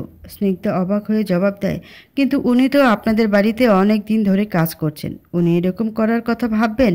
আর ওনাকে দেখে তো মনেও হয় না। কত জীর্ণ শীর্ণ চেহারা। আবরার বিদ্যুপাত্র হাসলো, বলল, পরি, বাইরের চেহারা দেখি কাউকে বিচার করা যায় না। এই তো তনয়কে দেখতে কত শান্ত মেয়ে মনে হয়, অথচ উনি একদিন আমাকে রেপের মতো জঘন্য অপরাধে ফাঁসাতে চেয়েছিলেন। আর ওনার বাবা কি ভদ্রলোক দেখে কি মনে হবে? কাউকে খুন করার কথা ওনার মাথাতেও আসতে পারে? মকবুল দিন আনা দিন খাওয়া লোক। 1000 টাকা নোট ওর চোখের সামনে ধরলে চকচক করে ওঠে ওর চেহারা। হয়তো তোফায়েল ভালো অ্যামাউন্ট দেওয়ার কথা বলে ওকে নিয়ে কাজ সারতে চেয়েছিল, আর এতগুলো টাকা পেয়ে ও নিজেও রাজি হয়েছে। হতেই পারে এরকম। মানুষ টাকা পেলে রক্তের সম্পর্ককেই অস্বীকার করে, আর সেখানে ও তো বাড়ির কাজের লোক। তবে সত্যি যদি মকবুল এতে জড়িত থাকে তবে আমার কাজ অনেক সহজ হয়ে যাবে। একটু থেমে আবরার আবার বলল, যাক, এখন ছাড়ো এসব। শোনো, আমি হেনালকে কল করেছি, ও একটু পর গাড়ি নিয়ে এসে তোমাকে নিয়ে যাবে। তারপর বাসায় গিয়ে ফ্রেশ হয়ে একটু বিশ্রাম নিয়ে নিও। আগে পিছে কোনো কথা মাথায় ঢুকলো না স্নিগ্ধার। জিজ্ঞাসা নিয়ে তাকিয়ে বলল, আমি যাব? আর আপনি? আবরার স্পিত গলায় বলল, আমি তনয়ের কাছে থাকবো। স্নিগ্ধা প্রশ্নসূচক চাহনিতে তাকিয়ে আছে। চোখে মুখে উপচে পড়ছে প্রশ্ন আর অপ্রত্যাশিত বাক্যের সমাধানের প্রত্যাশা। বিষয়টা বুঝতে পেরে আবরার স্নিগ্ধার দুহাত মুঠো করে নিজের হাতে নিয়ে শীতল গলায় বলল, পরি, তনয়ের এই অবস্থা আমার জন্যে। আমাকে বাঁচাতে এসেই মরতে বসেছে আজ। তখন মানবিকতার খাতিরে হাসপাতালে নিয়ে এলেও এখন সবটা জানার পর কিভাবে ওকে মরার জন্য ছেড়ে যায় বলো? মেয়েটা যেমনই হোক, এখানে তো ওর নিজের কোনো স্বার্থ ছিল না। আমি ওকে ভালোবাসি না, তোমাকে ভালোবাসি সব জেনেও ও আমাকে বাঁচিয়েছে। তাই এটুকু আমার দায়িত্ব। ওকে এভাবে ফেলে যাব? এরকম অমানবিক আর অমানুষ আমি নেই। কথাগুলো বলে স্নিগ্ধার থেকে চোখ নামিয়ে নিল আবরার। স্নিগ্ধা খানিকক্ষণ একভাবে তাকিয়ে থেকে মুচকি হাসলো। চট করে তাকালো আবরার। স্নিগ্ধা হাত ছাড়িয়ে নিয়ে আবরারের গালে ছোঁয়ালো। আশ্বস্ত গলায় বলল, আমি আপনাকে বিশ্বাস করি আবরার। তনয় আপু পুরোপুরি সুস্থ না হওয়া অবধি আপনি নিশ্চয়ই এখানে থাকবেন। তবে আপনি একা নন, আমিও থাকবো আপনার সাথে। আমার স্বামীকে বাঁচিয়েছেন উনি, আমারও তো কিছু দায়িত্ব আছে নাকি? আবরার প্রশান্তিতে ঠোঁট এলিয়ে হেসে উঠল। স্নিগ্ধাকে টেনে নিজের বুকের সাথে জড়িয়ে নিল। স্নিগ্ধাও লেপটে গেল আবরারের বুকের সাথে। স্নিগ্ধার চুলে চুমু খেলো আবরার। মৃদু আওয়াজে বলল, ভালোবাসি। স্নিগ্ধা আজও উত্তর দিল না, মাথাও তুলল না। আবরারকে জড়িয়ে রেখে মনে মনে বলল, আমিও। আবরার আর স্নিগ্ধাকে দেখে অবাক হলো তোফায়েল, আমিনুল দুজনেই। আমিনুল মুখ এগিয়ে তোফায়েলের কানের কাছে নিয়ে ফিসফিস করে বলল, এরা আবার কেন এসেছে এখানে স্যার? তোফায়েল ভ্রু কুচকে নিয়ে বলল, জানি না, সোজা হয়ে দাঁড়াও, না হলে সন্দেহ করবে, বুঝে ফেলবে আমরা ওদের নিয়ে কথা বলছি। কথাটায় সোজা হয়ে দাঁড়ালো আমিনুল। আবরার এগিয়ে এসে বেঞ্চি দেখে স্নিগ্ধাকে উদ্দেশ্য করে বলল, বসো এখানে। স্নিগ্ধা নরম পায়ে এসে বসলো সেখানে। তোফায়েল ব্যগ্র গলায় বলল, তোমরা আবার ফিরে এলে যে? কথাটায় আবরারের সাথে সাথে আমিনুলও তাকালো তোফায়েলের দিকে। আবারও বিরক্ত লাগলো তার। উফ, আবার যেচে কথা বলতে গেল। এই স্যারের আর কোনো কাজ নেই নাকি? সিংহ ঘুমিয়ে আছে, ঘুমুক না, কি দরকার তাকে গুতিয়ে তার পেটে যাওয়ার? এমনি এমনি ওনাকে গর্তে বলেছি নাকি? আসলে উনি একটা মস্ত বড় গর্ধব। মনে মনে এমন একরাশ গালিতে তোফায়েলকে উদ্ধার করে থামল আমিনুল। মনোযোগ দিল আবরারের দিকে। আবরার বাঁকা হেসে বলল, আসলে দেখতে এসেছি নিজের খোঁড়া গর্তে পড়ে আপনার অনুভূতি কেমন হচ্ছে। বলতে পারেন আপনার কাটা গায়ে লবণ ছিটাতে এসেছি। কথাটা নাক মুখ কুচকে মুখ ঘুরিয়ে অন্যদিকে তাকিয়ে রইল তোফায়েল। তোফায়েলের মুখের ভঙ্গিমায় ঠোঁট টিপে হেসে উঠল স্নিগ্ধা। আবরারের কাঁধে মাথা রেখে বসেছিল স্নিগ্ধা। তার থেকে অনেক দূরত্বে দাঁড়িয়ে আছে তোফায়েল আর আমিনুল। টানা 3 ঘন্টা অপেক্ষার পর অপারেশন থিয়েটারের লাইট নিভতে দেখে সবাই উৎসুক চোখে তাকালো। 10 মিনিটের মাথায় হাতের গ্লাভস খুলতে খুলতে বেরিয়ে এলো দুজন ডাক্তার। একজন তাড়াহুড়ো করে অন্যদিকে চলে গেলেও অন্যজনের কাছে দ্রুত পায়ে এগিয়ে এসে দাঁড়ালো তোফায়েল। উদ্বিগ্ন হয়ে বলল, ডাক্তার, আমার মেয়ে। তোফায়েলের দিকে শান্ত চোখে তাকালেন তিনি। আশ্বস্ত গলায় বললেন, ভালো আছে। অপারেশন সাকসেসফুলি হয়েছে, তবে আরেকটু দেরি করলে আমাদের হাতে কিছুই থাকতো না। এখন আপনারা অপেক্ষা করুন, সেন্স ফিরলেই দেখা করতে পারবেন। স্বস্তির নিঃশ্বাস নিল সবাই। মনে মনে শতবার ওপরওয়ালার কাছে শুকরিয়া আদায় করলো আবরার। অন্তত আজ তনয়ার ভালো মন্দ কিছু হলে নিজের কাছে নিজেকে বড্ড ছোট লাগতো। কথাগুলো বলে দিয়ে ডাক্তার চলে যেতেই আমিনুল হাসিমুখে এগিয়ে এসে তোফায়েলের কাছে দাঁড়ালো। বলল, স্যার, এবার আপনি একটু বসুন। এত ভাববেন না, ম্যাডাম ভালো আছে, শুনলেন তো? তোফায়েল ধীর গলায় বলল, না, আগে ওকে একবার দেখে তারপর। আবরার উঠে দাঁড়ালো। স্নিগ্ধাকে উদ্দেশ্য করে বলল, তনয়ার জ্ঞান ফিরতে বেশি সময় লাগবে না, ও ভালো আছে, শুনে নিয়েছি, চলো এবার যাই। স্নিগ্ধা মাথা কাত করে সায় দিল। আবরারের বাহু আঁকড়ে ধরে হাঁটতে নিলে পেছন থেকে কারো আওয়াজে কদম থামিয়ে তাকালো দুজনেই। পেশেন্টের গার্ডিয়ান কে আছেন? নার্সের চিকন গলার আওয়াজে তোফায়েল এগিয়ে গিয়ে বলল, আমি কেন নার্স? কিছু হয়েছে? জ্ঞান ফিরেছে আমার মেয়ের? আপনাদের মধ্যে আবরার নামে কেউ আছেন? কথাটায় অবাক হয়ে তাকালো সবাই। তোফায়েল আরও চোখে একবার আবরারকে দেখে নিয়ে আমিলের সাথে চোখ মেলালো। আবরার বিস্ময়ে একবার স্নিগ্ধার দিকে তাকিয়ে চোখ ফিরে আবারও মেয়েটির দিকে তাকিয়ে বলল, আমি আবরার। কেন? তোফায়েলের সামনে থেকে মেয়েটি এগিয়ে এসে আবরারের সামনে দাঁড়ালো। বলল, পেশেন্টের সেন্স ফিরেছে আর বারবার আপনার নাম ধরে ডাকছেন। আপনার একবার যেতে হবে ওনার কাছে। আবরার উত্তর না দিয়ে স্নিগ্ধার দিকে তাকালো। পানসে হয়ে এলো স্নিগ্ধার মুখশ্রী। নিজের হাত আস্তে করে আবরারের বাহু থেকে সরিয়ে নিল স্নিগ্ধা। শিথিল হেসে বলল, যান।